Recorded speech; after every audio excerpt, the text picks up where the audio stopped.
muchacho que vino, que yo te lo voy a hacer. Ya me compró cigarros necesariamente. El día siguiente. Cinco en la ciudad. ¿Puedo comprar video? Media. Dale media caja, sobre rico, 1,5. No perdí el precio, no dejé, no. Dale media caja, 1,5. Un comerciante en una guagua. Mire, ¿cómo ese? A 1,5. A 1,5. Mire, No, yo te doy 1,5 con caja de fósforo. mire. Aquí yo fui para la yo compré a Milla Nacional por 225.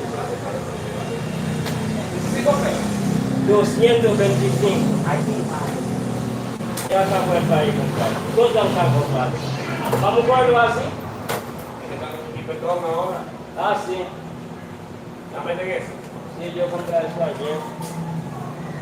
Y la otra, ¿la recibieron? No, yo le vendí al lado a un lugar por ahí. ¿En cuánto? 130,000. La otra 40. A una Kia verde. Sí. Se no te habla nada. 130 la vende. 130,000 yo lo vendí. Se la habían comprado. No, no es eso. ¿Quién sabe si yo no lo voy a quitar? Porque él me dio 100,000 pesos, que da 30,000. Si no me dio 30,000, ya me gusta igual que yo. ¿Y cuánto sacaste eso? No, yo lo pago con Alfa ¿Cuánto por eso? 480. 4,80. Ajá. Pero No, aquí ya, no. no como estos locos que están No, ahí. pero yo no voy a comprar vehículos aquí. Compañero va a comprar vehículos aquí en la capital. Yo fui para Santiago a comprar esa guardia. Le están dando ahí a ellos. Ah, Comprando un vehículo fiado.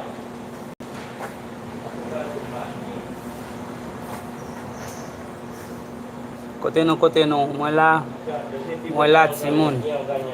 Non mettre tant moi, nous allons parler, ok? Bon, petit patience pour moi. Petit patience pour moi. Fais le marché, Marvin, faut pas mood. Wendy, ok, faut pas. Chauffer pour moi, Simon. Le marché. Fais le marché, fais le marché, fais le marché.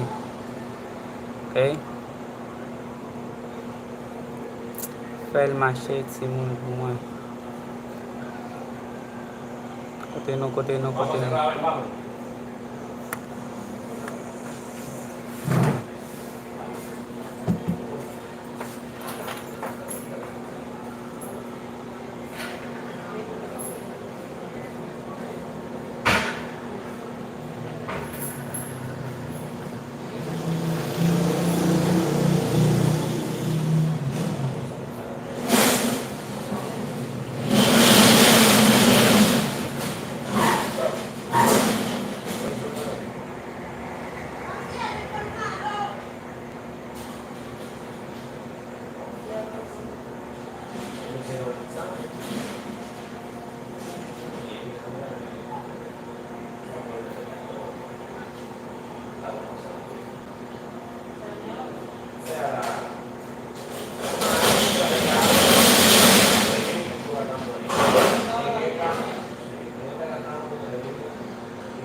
Fais le marché, fais le marché. Moi, pour aller avec nous, Kounia là, Simon.